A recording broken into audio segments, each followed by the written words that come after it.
Hi there everyone, Lars here with another anime review for The Dangers in My Heart, Episode 9, brought to you by Camille's Harem. Not just a podcast for novice writers by novice writers, but also a YouTube channel by novice writers for novice writers. Because writing is an adventure, it's more fun with friends, and this episode, I remember when I read these moments in the manga, it got me right there in the feels. Took me right back yet again to high school, to some of my less fine moments.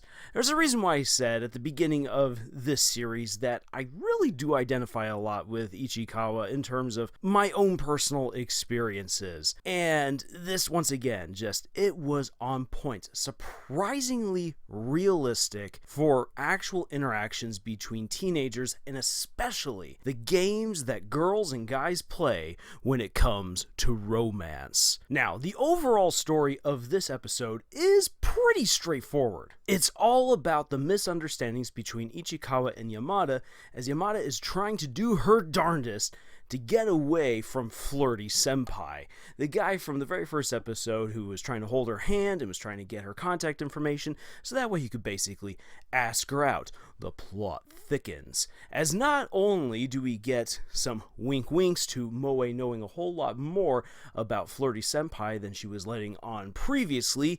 Pay attention to that stuff because it's going to come up later on.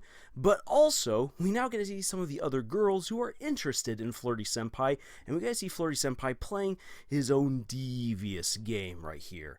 Mished up in all of this, of course, are just the regular good, fluffy things that you would expect from the show of Yamada's silliness, Ichikawa not understanding what the heck is going on, and it's nice to see that we continue to get a follow-through with the manga that Yamada lent to Ichikawa.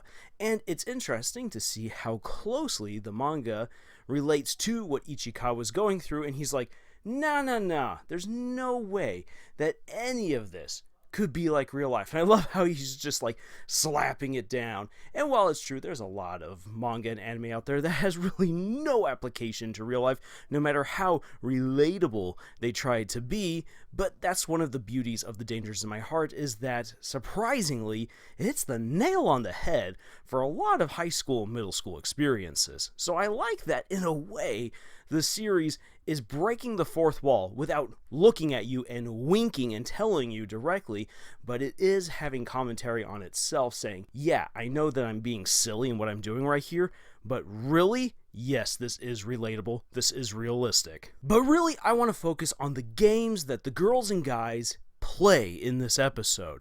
And the first big game that we get right here is Yamada trying to get Ichikawa's contact information. So, because of the back and forth that these characters have been on, she doesn't feel comfortable with just straight out asking him for his contact info. Again, this is just an aspect of Japanese culture, maybe being a little bit too straightforward. But on top of that, I mean, she's been giving him all of these different signs. He's not been picking up on them. And even when she's leading up to, I want to ask you for your contact info, he's basically shooting her down.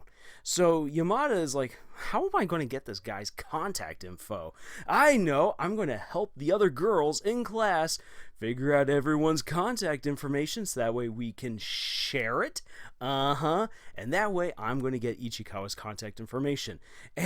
And in a way, Moe picks up on this. This is something to pay very close attention to right here. Moe picks up on what's going on, she intercedes, she slaps that down, and she gets Ichikawa's contact information, preventing Yamada from getting it. That was deliberate. It's not just her simply being like, no, this guy's a slime. No, because, and you know this because of how Moe reacts to, oh, you've got Rem as your avatar. I like Ram personally, which I love the ReZero reference. It's just a quick side note. Shows just how popular that series actually is. But this is her playing her own games of manipulation with this relationship. Moe knows what's going on. But then the plot thickens as Flirty Senpai returns, and this time he's learned, he has adapted to this whole scenario, this whole shindig of how the girls are going to form this iron fortress around Yamada to make sure that he can't just simply talk to her. So he's going to take down that wall by inviting Kobayashi to come and play games with him, and if she so wants, invite Yamada along for the ride. And Kobayashi is just so excited that a cute upperclassman just invited her to do something that she actually wants to do. It's not that like, oh my gosh, she's so dreamy. There's a little bit of that going in there, but she wants to play games. And the senpai has picked up on this. He's spent his time. You can be rest assured, dear viewer, that he took his time to observe the girls, figure out who they were, figure out the greatest weakness to the Iron Fortress, and bring that down, which is sadly Kobayashi. This creates a small rift in the girlfriend group, which once again, this is just beautiful writing. This is very realistic writing because this is something that you can expect to see happen in a middle school or high school setting. Guys do this. If a guy can't get to the girl that he wants, he's going to try to get to her through her friends. And that usually leads to the girl, the friend, feeling like she's been used. Unfortunately, this happens to poor Kobayashi, and it's sad to see that realization, but it's also sweet how she's able to make up with Yamada afterwards. But this is all part of the game that he's playing. Now then, and Flirty Senpai is so assured in who he is. He's so confident that he has figured out how he can worm his way into the friend group and thereby get to Yamada. He is completely forgetting about the other girls around him who are interested in him, who are now also going to start playing their own games, who then go and basically suck up to Yamada. Why are they trying to do this? It's because they want Yamada to spill the beans on something that they can use. They want to find out if she has a boyfriend, so that way they can then start spreading rumors that she's two-timing her boyfriend. Ooh, the scandal. Or if she really doesn't have a boyfriend, well then, they can find some other way of skewing that. Oh, Yamada, she's so beautiful, she's so popular. You know what?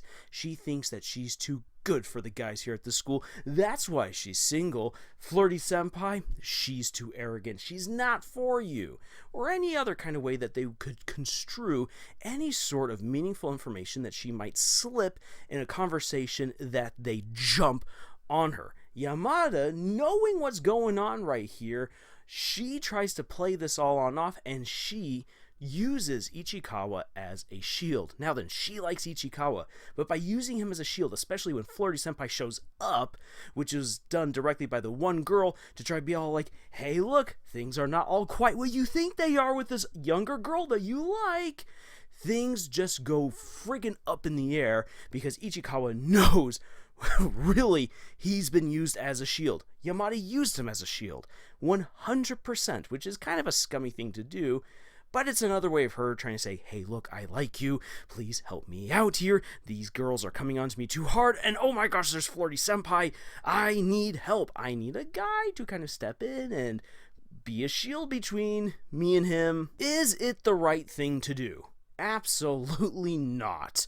And that then leads to Ichikawa having a realization of, whoa, what if she actually doesn't really like me? What if I've been misreading this thing? What if I've been misreading the situation this whole time and she's been grooming me as what I like to call a back pocket guy? Because there are plenty of girls who do this, and a little bit of unsolicited dating advice from Lars from Camille's Harem. But this is something that happens quite a bit. Unfortunately, you have girls, and guys will also do the same thing to plenty of girls. It goes both ways, unfortunately. It's something that should not be done, but guys and girls will groom a friend to make them their snuggle buddy. No, not their friends with benefits, a snuggle buddy. So what I call the back pocket girl or the back pocket guy. Hey, there's someone coming on to me really strong. I need to have a partner. I need to have a boyfriend. I need to have a girlfriend. Whoop, you're my shield right now. Or I'm feeling so lonely. Snuggle a little bit. Okay, I'm no longer feeling lonely. I need someone to talk to. I'm going to talk to you. Okay, I don't need you anymore. I'm going to put you back into my back pocket. Ichikawa finds himself in a situation where that's basically what this looks like. He's the back pocket boy to Yamada, and he's not going to have any of that. He's not going to have his feelings toyed around with anymore, and so he distances himself from Yamada for a few days. She's like, oh my gosh, he's upset with me because she knows that she screwed up. She knows that she used Ichikawa in a bad way, in a spur of the moment, heat of the moment type deal, and so she's trying to make it better. And what I like about the makeup moment between the two of them is how she runs him down, which is pretty funny, drags him underneath the stairs, so that way no one will immediately see them as they communicate, and she brings it up, "Are you mad with me?" And he says no, because this is Japanese society. Ichikawa is going to be overly polite and try to excuse himself, despite how he sees himself as the angsty edgelord bad boy. No, he's actually being very polite and very respectful in this moment, and he's trying to excuse himself from the situation. But Yamada realizes, again, she's screwed up, and she's thinking that she has finally done it. She's screwed up her chance with the guy that she likes. She begins breaking down crying. He turns around and then sees that she has the little handkerchief bag from back when she broke her nose, and he had written down, "Feel free to use," on a whole bunch of them and left them around the library.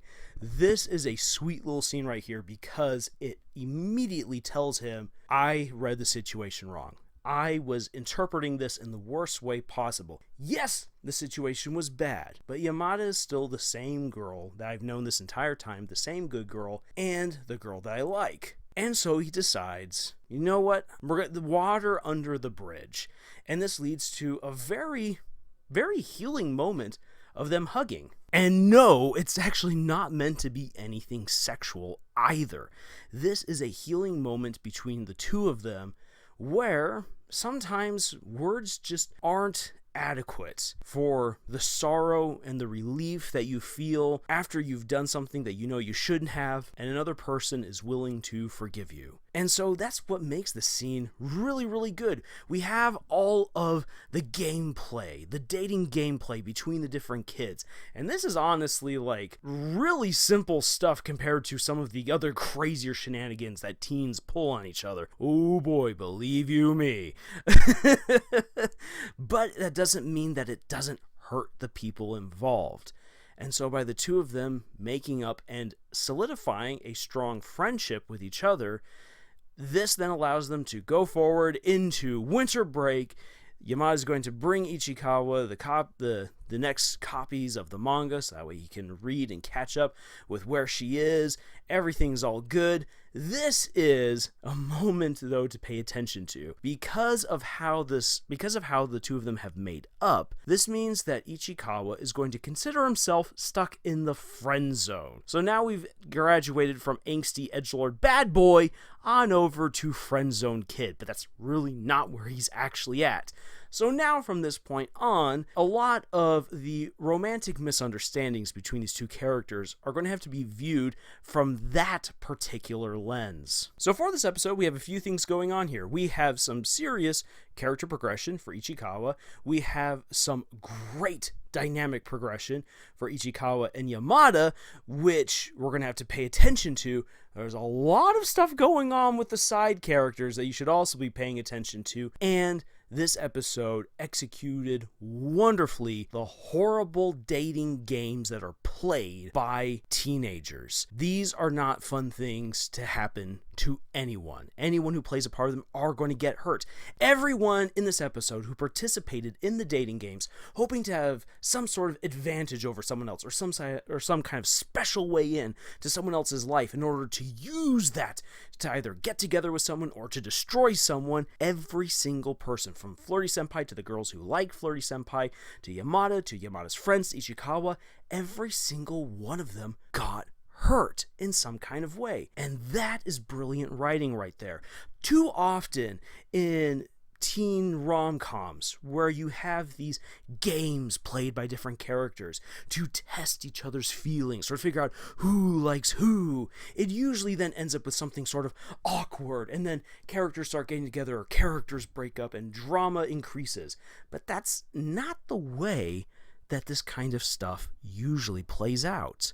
Instead, what happens, this is why this episode is so relatable, is because if you play these games, you do get hurt, and you hurt other people in the process. Instead, it is so much better to forgive and forget, move on, and be straightforward with each other about what you want to share, what do you want to talk about, and what your feelings are. It can be embarrassing. It's embarrassing for Yamada and for Ichikawa, but we see that their relationship is a whole lot healthier when they're being honest with each other, when they're being more forthright and not playing these silly games. That is incredibly relatable. That is incredibly wholesome writing for a rom-com. Seriously, I want you to point out any other story to me where you actually see that play out. There are very, very few of them that I know of, and I've come across a ton of rom-coms from all over the world. Very few of them are this relatable, this realistic, and this honest with themselves about what happens when characters actually act this way. If you are an author who's going to be writing a teenage rom-com, I want you to think about this. Think realistically. Yes, you want to have your characters get together and everything's going to be all sweet and fluffy and amazing. I mean, that's what we read and watch these stories for. But make the journey there relatable. Let your characters hurt a little bit. Let them hurt each other a little bit and then realize, I've screwed up, and then work out the forgiveness process. Patch things up, talk things over, and come back together as good friends and then as romantic interests. If you can't do that, there's a layer of relatability, a layer of reality, and a layer of just wholesome goodness that you are seriously missing out on. Alright, that will do it for my gushing for this episode. Wow, I did not think that I would go this far into it, but really, there's so much that you can dig into with The Dangers in My Heart.